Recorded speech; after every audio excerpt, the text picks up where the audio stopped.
Good morning, good afternoon to some. My name is Ray Walters. I'm with Epi Compliance. I am joined here today by my co-host, Mr. Jose Delgado Jr. For those that may be tuning in for the first time, Jose has 20 plus years of experience in healthcare consulting, currently owns and operates a mental telehealth clinic, has a ton of knowledge in the healthcare space and on the consulting side. So always happy to have his insights. Today's topic is OSHA 2026 connecting SDS requirements to SOPs and daily compliance.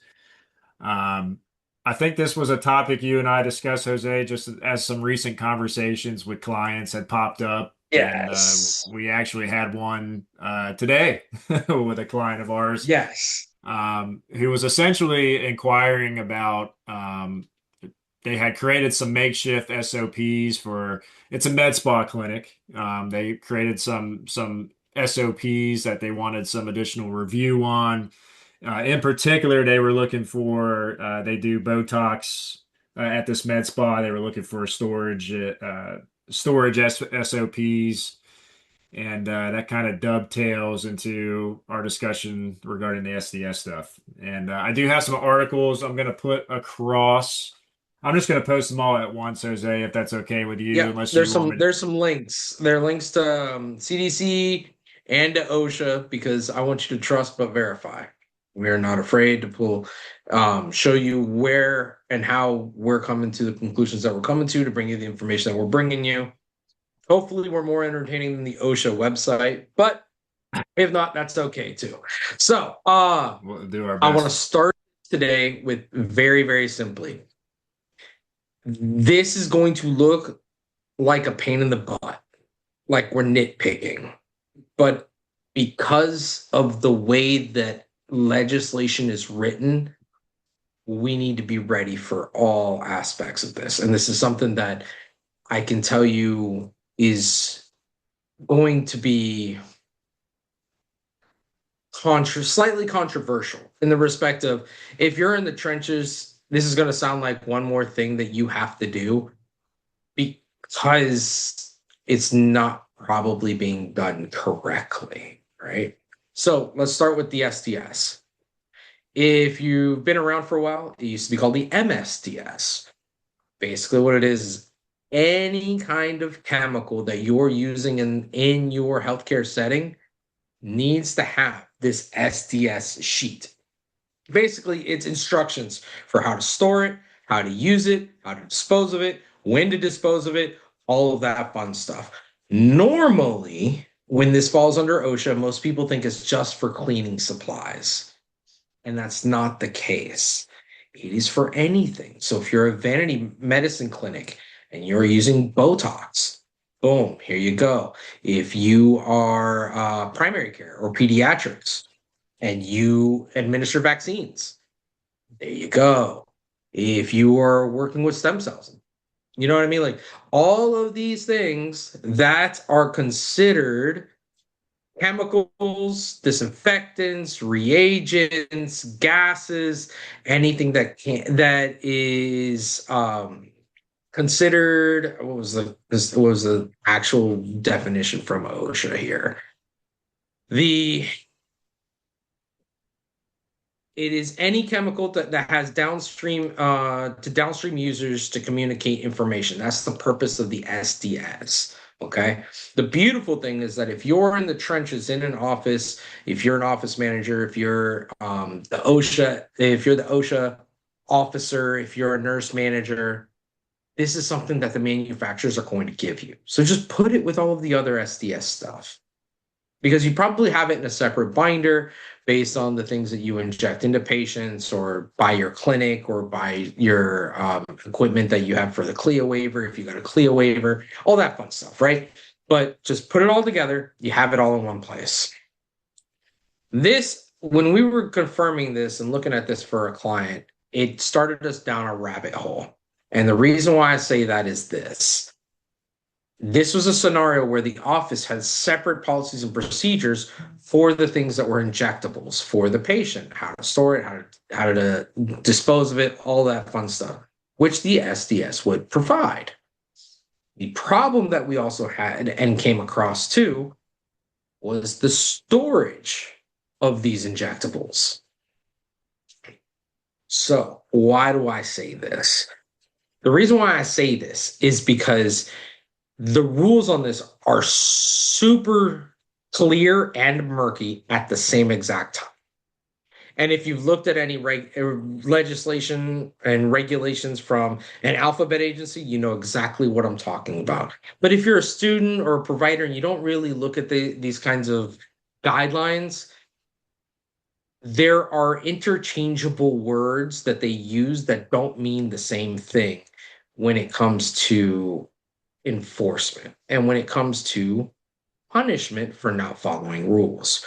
What do I mean? So, for example, even though injectables are not specifically covered under OSHA, they are referred to as part of your bloodborne pathogen policy and procedure. That's where OSHA considers them covered, right? However, they defer to the CDC and your state vaccine programs. What does this mean? This means if you are vanity medicine, the CDC guideline is probably going to be the best one for you to follow, most accurate, along with the OSHA bloodborne pathogen, which is something that anybody that's been in the industry 3 years probably already knows. However, if you lack common sense, or if you think some of your employees lack common sense, just retrain that one. This is the one that's going to cause you headaches, right? So if you know, you know.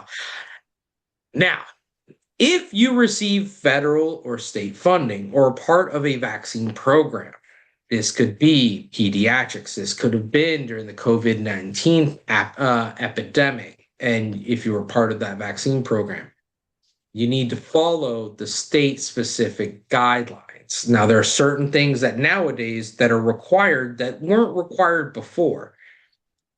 If it needed to be refrigerated, it always needed to be checked every day, right? Well, what's the problem? In certain guidelines and certain pieces of information from the CDC and some of these vaccine management organizations that are state specific, they can say, and they use interchangeably between daily and workday. These are two very different definitions, and I really need to drive in where I'm going with this. Whereas in a conversation with Ray or with my wife, hey, we got to do this daily. Okay, cool. That can refer to Monday through Friday. However, daily means every day, not every work day. Not a big deal if I'm a hospital. Not a big deal if I'm in urgent care that I'm open every day. That should be easy because someone is in the office every day. Now, if I'm an outpatient clinic, then I'm only open 4 days a week, 5 days a week, 2 days a week. What do we do during the other days? Now, the CDC and most of these vaccine programs that I've seen do concur that you need to have they call it a DDL, and it's a logger, it's a data logger. For those of you too many acronyms running around in my head. Where is it, Ray? Where is it? What's up here?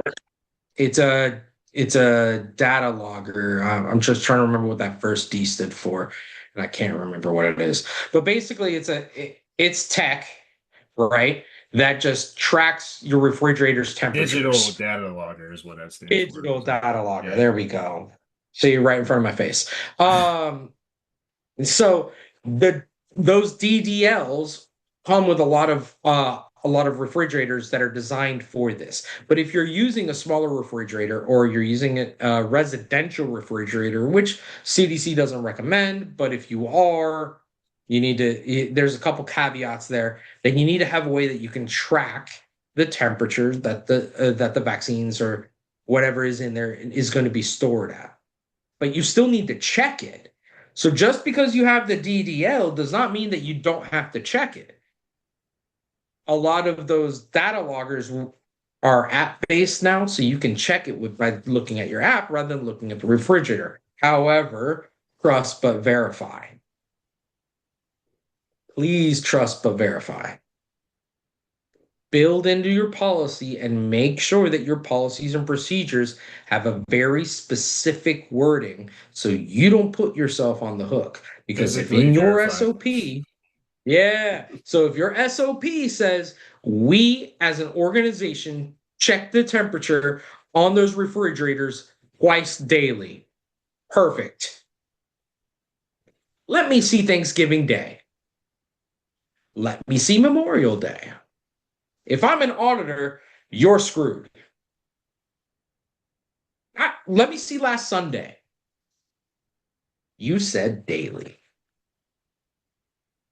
But I mean, when we're in clinic, doesn't matter. Your SOP says this. Your procedure said this. They don't match. You're dinged. Now, what's the problem here?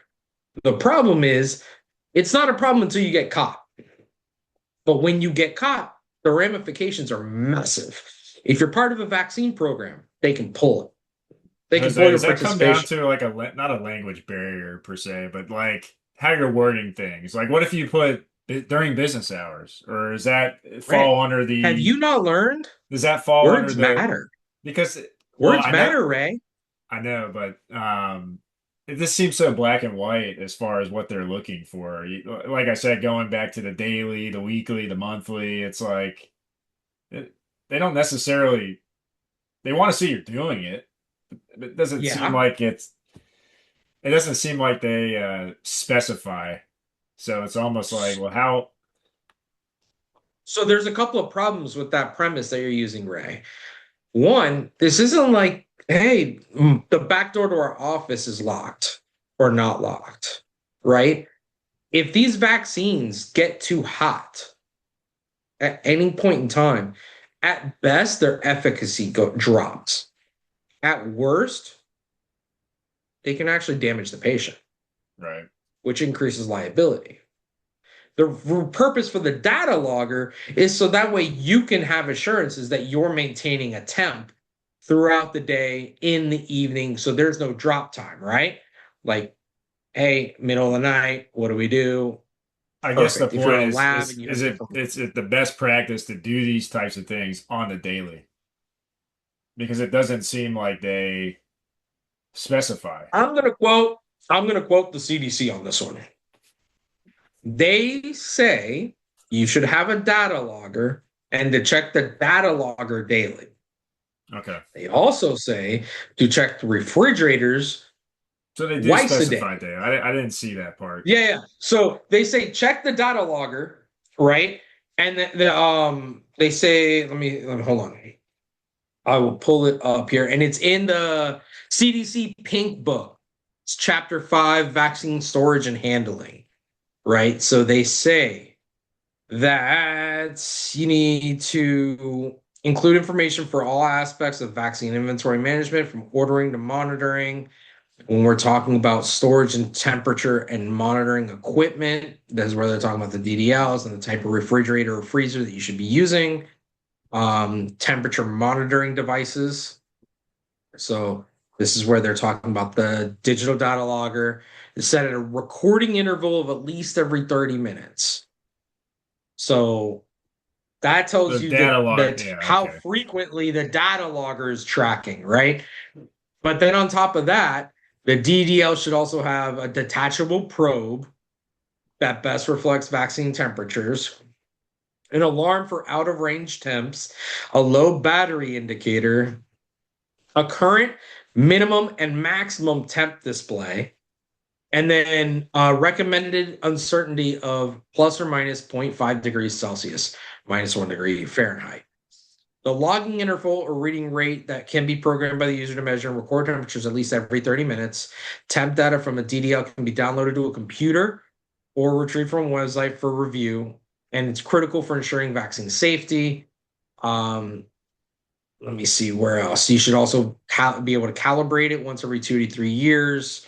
And then when it comes to, it tells you that the CDC has a specific range in mind. But again, refer back to your SDS to confirm. But the refrigerator should be between 36 degrees Fahrenheit and 46 degrees Fahrenheit. And there's also, where is it on here? I'm scrolling down. It's not seeing it right away. You should be reviewing the data logger, but you still should be checking the refrigerator. Trust but verify, Sure. right? Trust but verify, because you as a person are spot checking. That can be done in the work day. It doesn't have to be done on off times, right? The CDC is It saying says have it a data right. logger for.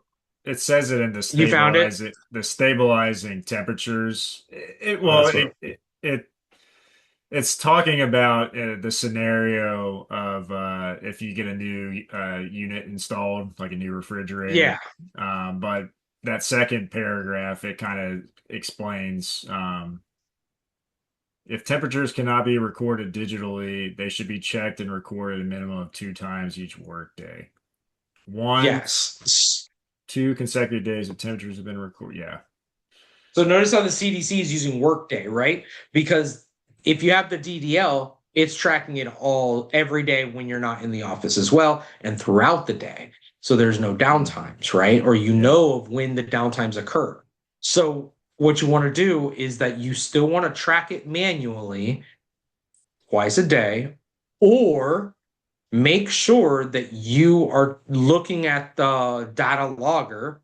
I would recommend looking at the physical unit when you're at work, but that's my recommendation to CYA. Okay, guys, because I don't know all of the different jurisdictions' specific vaccine requirements. But if we're just talking about a vanity medicine clinic, reviewing the data logger daily, and then I would actually go and download a monthly report so you can kind of see, hey, it may have spiked a little bit or may have dropped a little bit because maybe it was a busy day, right? But then it maintained throughout the day and into the evening, and every for all the 30 days there wasn't much more of a shift over the 30 days to 1 degree or 2 degrees, right? So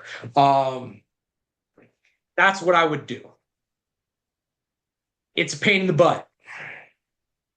If you're open every day, there's no reason for that log not to be checked, even with the data logger, because you have to trust but verify. If you do not, at minimum, your organization is going to be suspended from the vaccine program that you're taking part in. At minimum.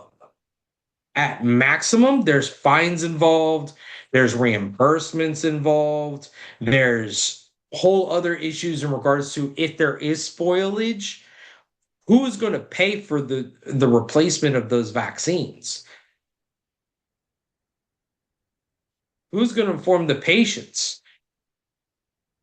Right, so there's a lot of ramifications here that are very, very interesting. If you want to see a better example, it's pretty easy to find the CDC recommendation for the COVID-19 stuff, so you can kind of see what they're looking for out of their own CDC created vaccine management. But this is all about documentation. Who's going to be the responsible person that has the the login credentials for the data logging company? Who's going to be responsible for checking it every work day? Make sure that your policies and procedures are tracking this. If they're not, this is going to be a problem. If somebody's messing this up, this is where, again, you have the problem of this is CDC plus vaccine management plus OSHA because it falls under the bloodborne pathogen piece. So you can get picked off by any of these alphabet agencies. And right now, you do not want to be on the wrong side of this. It's very easy for fraud to be thrown around, and I don't want anybody to be. I want those that are actually committing fraud to be accused and convicted of fraud. I don't want anybody getting caught up with the F word because we didn't go and document properly. It's stupid, right? So CYA, guys, okay, we got to CYA.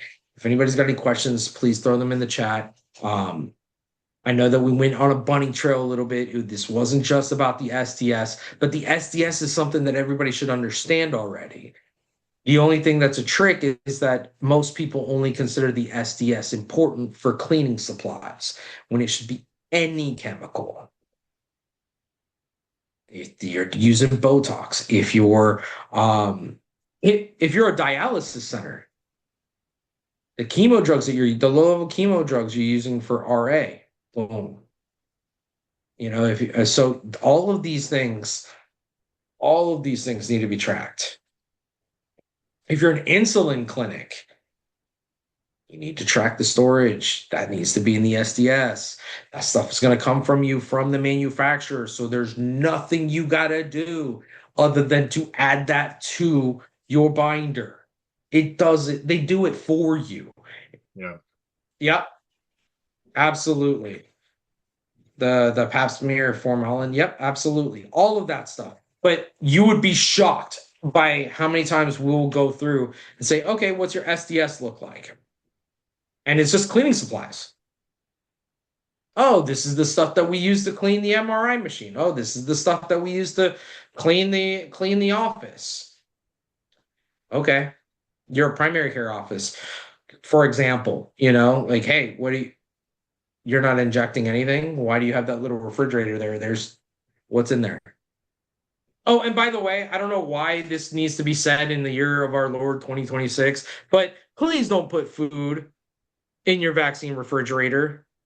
Oh, And man. the only reason why I'm bringing this up, and the only reason why I'm bringing this up is because that is the one bloody thing that when I was really diving into this, that every single OSHA, CDC, and vaccine management a vaccine company and organization was talking about, to have these refrigerators isolated from the personal use of the Don't put that employees. refrigerator in the break room. This is what So, Jose's trying to get but at here. what I'm saying is this, right? If somebody had to write it down, it's because somebody else was doing it. Somebody did it. Yep. Yep. Somebody did it. And if they have to write it on all of these pieces of documentation, what does that tell you? I'll wait. That common sense wasn't common sensing, guys. Like it is thoroughly impressive. Okay. I will say the CDC also has their own YouTube channel where they do have a video talking about vaccines. So if you're a new clinic, or if you're a new lab director or OSHA officer or anything like that, or you're going to start a vaccine program, it'd probably be good to watch it. Now, granted, I will admit it is the CDC. Put that thing on 1.5. If not, you're going to be there a while. All right. But you can knock it out it is there for you to use, and use that information and get it straight from the horse's mouth. Right. So hopefully I'm not causing too much of we're not causing too much of a hornet kicking situation at your location. We have an AccuVax on all sites. Does that change anything? So how can I put this? The type of tool that you use to do the job doesn't matter so much as still who's documenting, who's tracking. The federal government wants proof of the things that you're doing. It is the era of, yeah, I know, I got it in my binder. That's done. If somebody comes through, they're going to want to see the policy, and they're going to want to see the procedure. And so help me God, if the procedure doesn't match the policy, you failed. If the policy doesn't exist, you failed. If the policy has not been reviewed in the last presidential administration, you failed. I still walk around offices with our clients and see binders that have collected dust. These binders are older than Ray, and the way I can tell is I can still see the perforations on the side. The paper isn't even white anymore that it's printed on. Like if you are of a certain age, you know exactly what I'm talking about. I have a you know, question and for Meredith. Is AccuVax, or maybe Jose, you know this? Is AccuVax like a no, is that the I software? don't know. Is I that don't know like the AccuVax. I assume that there's some kind of digital logger, that's kind of my impression, but I was curious, Meredith, but I if that's can, what is that a system or to Jose's point, yeah, some sort of data logger? vaccine refrigeration and inventory management. Now, Meredith, if it is managing your inventory, it is only as good as the people that are inputting data. So confirm, trust but verify. You got to have policies in place. So even though it's supposed to be managing your inventory, you need to have somebody in there confirming. Now, granted, I'm in looking at it right now, at least from a quick search. So it does automated temperature logs. I'm reading something about inventory separations. It says the system automatically segregates publicly funded vaccines from privately purchased inventory, expiry that's good. management, waste reduction, patient safety checks. The online portal is it says data security and HIPAA. The online portal is HIPAA compliant, featuring Until secure somebody access uses audit it. trails for every dose administered, AWS encrypted cloud storage. So again, this is just a matter of we've got to track this stuff, you know? And if you're in a pediatric clinic, especially if you're part of a vaccine program, the likelihood that you have to worry about theft is not likely. You're more worried about stupidity than theft. I'm gonna be honest. Um, but if you're in a vanity clinic, if you're in a pain management office, if you're in a dialysis center, theft is absolutely something you need to be concerned about. And with the price that some of these biologics are, oh my gosh. Like it is absolutely wild. I knew of a rheumatology clinic in Central Florida. And this is Obama admin, so damn near 20 years ago. But they were doing $3 million a month in revenue. Of that 3 million, about 2.5 was going back to the biologics. And he was just treating rheumatoid arthritis left and right. But that stuff is expensive.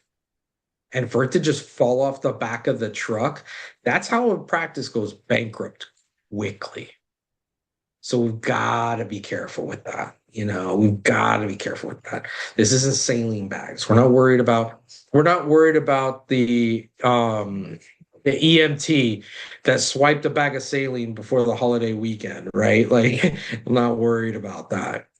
But I'm worried about, for example, there should be an SDS and there should be tracking for these IV companies that are not just using saline bags, but they're getting either the bags formulating themselves or they're buying them from somebody with all of these vitamins and minerals in there. So They the have to be compounding tracking company all of that. Yeah, should those should compounding companies, essentially be providing So the SDS. yeah. So you've got to have, so it's just one of those things where we have to be more diligent in what we're doing. You know, it's just about the tracking. The SOPs have to match the procedures, have to match the training, have to match the activity. All of it has to move together. If it doesn't, it creates more liability. One office that we were talking to on their SOPs, they have daily, but they're only open 4 days a week or 5 days a week. But that means that, we still have 2 days that they're not open and then the holidays. But in your SOP, you said you're looking at it every day. And they did have a data logger too, but They still did have a data doesn't logger, but the point is still the same though, right? that We yeah. still, if your SOP says daily, Yep. then somebody better march their little butt over there every day to confirm That or change the or change change that the lingo to work SOP. hours. Yeah, or change Business the day, SOP. yeah, yeah. You know what I mean? But again, work day and daily. are not synonyms. Yeah. They are not the same word. Please be careful. Please confirm. And remember, the most strict regulation is the one that's going to apply. So if the CDC says every work day, but your vaccine participation says daily, you better check that thing daily or find another business model because it's going to be a problem. Because if you get a hurricane, if you get a snowstorm, if you get a tornado, and you don't have these logs, they're not going to replace it, but you just put a giant spotlight on you. OSHA's going to come down, then the state's going to come down, then your insurance company is going to come down. Like, it just becomes a snowballing problem over something that is relatively stupid. Nobody wants to do that. I cannot believe, I cannot sit here and assume malice on anybody's part on this. Stupidity, sure, but malice, not so much. Laziness, absolutely. I can tell you stories. So, but that's what we've got for you guys today. It was a little bit of a shorter one, but I wanted to make sure that we address those two, and they piggyback together. So we just decided to put them both together in there, just because the way it kicks, No, this is good. it creates conversations. It's good So because, like I said, it's been a hot topic as of recent from some of our yeah, clients that have reached randomly, out. randomly. And to your point, this has been around relatively for quite a while. It used to be formerly known as the MSDS. Um, this is something that's been around, so it's always good to revisit and talk about these things. But if anybody has any questions, please, please, please feel free to throw them in chat. We'll take the time to answer those. It doesn't necessarily have to be about this topic as well. If you have any questions in general, please feel free to throw them in. If you guys have any topics you'd like us to discuss, maybe something that's going on in your personal life, something that's going on at the practice, preferably healthcare compliance related. But if you have any topics you'd like us to discuss in the near future, please feel free to throw those in. We've covered plenty of topics just from ideas from our audience. So again, Yeah, please don't. careful, Ray. If you put that too broad, we're gonna end up being a Maury show. I said Jeez. healthcare compliance related. That's what I meant to do. I will say too that we do have some pretty interesting ones. I think they're pretty interesting. Topics coming up next week. We've got what is it, Ray? Which one did you decide on, Mr. So Director? I'm going to throw a link here. Again, this isn't a sales pitch, but I just wanted to talk a little bit about this. This is a program that Dr. Delgado, our CEO, has created. We used to do this in person. We call it a Certified HIPAA Security Officer course. And this is actually something that Jose over here used to teach in person as well. But we're now offering this online. And Jose, I didn't know if you want to just a Yeah, quick we were going to little be talking elevator about. pitch. Yeah, so the CHSO is basically 1,000 foot view on HIPAA security. What we like to do is during the boot camp, it's 9 hours with me. I like to keep it no more than 12 to 15 people so that way we can dive a little bit deeper on not just this is the rule, but how do we implement the rule within our organization? Where does it overlap? Where does it conflict with other federal regulations? So that way we can kind of brainstorm how to execute because the idea isn't just for you to learn what are the rules, but how to play with the rules, right? So specifically next week we're going to be talking about HR and HIPAA security, two things that you don't normally think about going together, but they actually do quite a bit. So we'll be talking about that as next week's kind of teaser for the CHSO. But if you're not interested or you don't, or you just want to know about more about the HR side of things, you've got some information there. And then the week after that, Ray, that's the hospital episode, correct? Yeah, had a friend reach out and and obviously this is a global, I feel like this is a global thing at this point, but obviously some hospitals local to us um, cancel some of their contracts with insurance. Or I got to do a little more digging if it could be vice versa. Insurance is canceling them. I got to do a little bit more research, but it seems to Usually it's be the end of the contract and somebody doesn't want to renew at the somebody doesn't want to price. renew. I got to see. I got to do a little bit more digging. But it's two major hospitals here in Jacksonville, Baptist and Nemours Children's Children's Clinic. Hospital. So But this happens yearly around this time mhm. because all the insurance companies are trying to get their ducks in a row so they can haul butt for the rest of the year to sell insurance products. So this is happening nationally though, Ray. Absolutely, Yeah, it's happening nationally. More and more hospitals are having arguments with the insurance companies or flat out dropping the insurance company just because they're not getting paid. Usually it's a payment thing. The insurance wants to pay less, the hospital wants to get paid more. So the person gets screwed is you, the patient. There's opportunities there for small businesses. There's opportunities there for um, taking cues from larger organizations so that way we can pivot because we can move faster than these hospitals can. We can move faster than these insurance companies can. So we can absolutely pivot and stay ahead of the game and stay in the in the market because the people need us more and more. So not less. absolutely. So those are a few topics that we got lined up. We're also looking to get Dr. Delgado on as well. Topic pending from him. But and again, for those that are tuning in for the first time, Jose Delgado is the CEO of Epi Compliance. We always try to get him in on an episode at least once a month to sort of weigh in on what's coming down the pipeline or any current trends. So, um, other than that, that's all I got, Jose. Is there anything you wanted to add? No, no, no. Like I said, if you've got questions, concerns, specifics about your organization, we're more than happy to help you guys out. But I, realistically, again, just take a look at what your SOPs are trying to do and make sure that it's just not creating more liability for you. Because if your SOP is creating more liability, then it's kind of defeating the purpose. Absolutely. Hey, we did get a question that came Yeah. in privately. I'm going to mention it. Somebody was asking if we wanted to cover a topic in the medical courier field. If you don't mind, can you specify, you know, if there anything particular you'd like us to cover in the medical courier field? We can certainly do a little Yeah, bit of there's research. that's a And I mean, that broad is very, topic. it is very broad. I didn't know if there was something specific.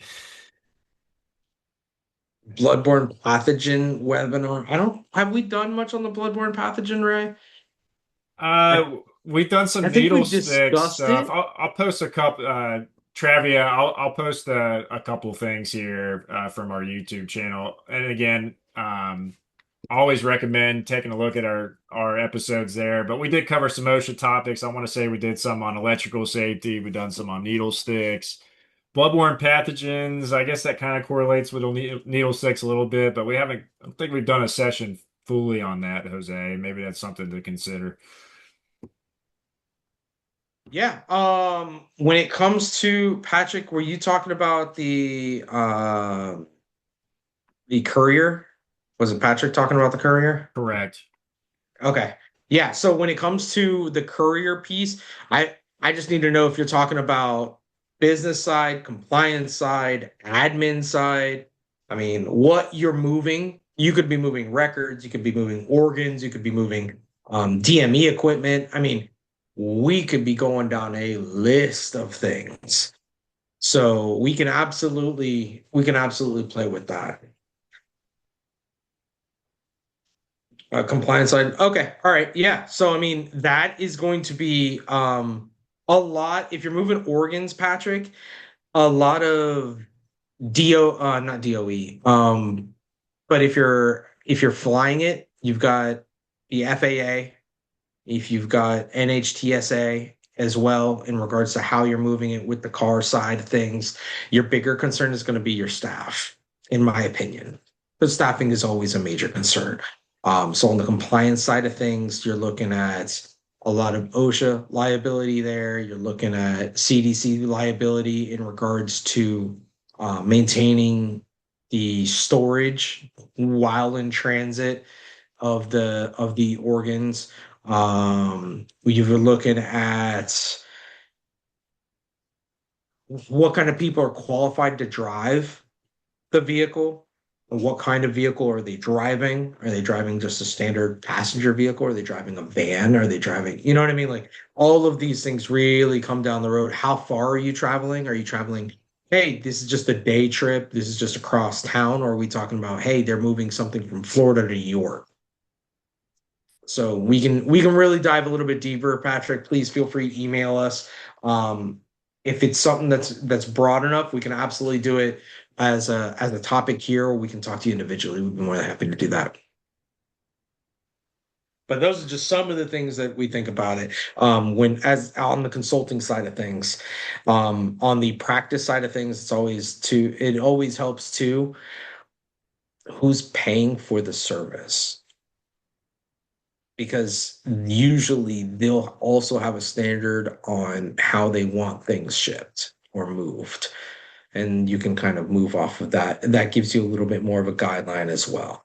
So yeah, but that's what we've got though. So Cool. Well, I appreciate the suggestions.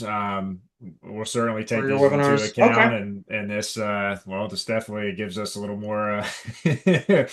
Um, Well, so then here's what we'll do. I'll touch a little bit on the courier stuff in the HR side, along with the HIPAA security side of things. And then if Crystal and Patrick and others want a little bit more information on another side of it, then I'd be more than happy to do that as a completely separate topic. So that way you kind of have two, right? You have the HR side of it with the HIPAA security, and then on the other side, we can look at the OSHA side of it. We can look at workers' comp side of things. We can look at some of the admin stuff. So there's definitely some stuff we could do there, though. cool. It looks like we have a few medical couriers in here. That's great. Yeah, it looks like it.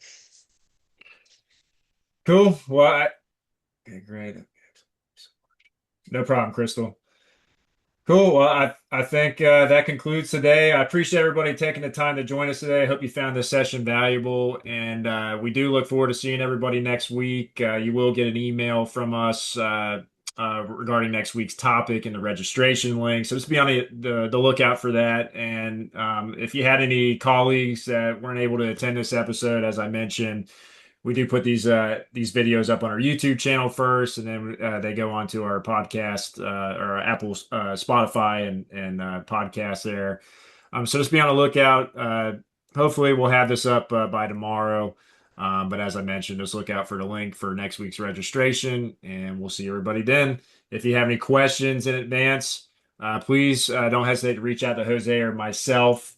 Um, at this point, I believe everybody should have our contact information because I know my email's in the mix when these webinar registration links go out. So feel free to reach out directly if you have any questions, concerns. If we need to jump on a call, we can make that happen. I do have another question coming in. Nova, do we get CE credit for this webinar?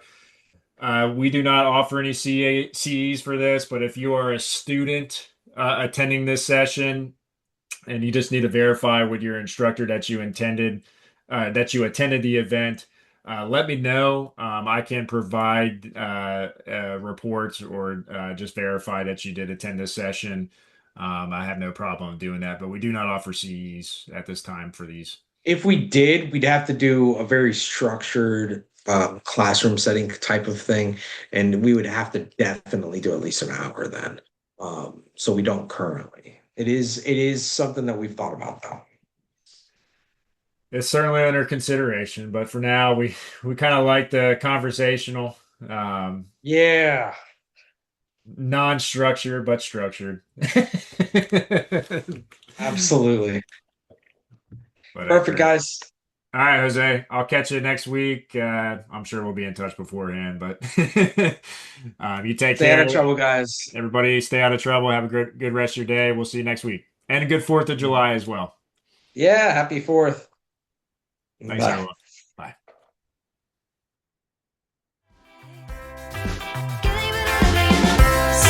Show.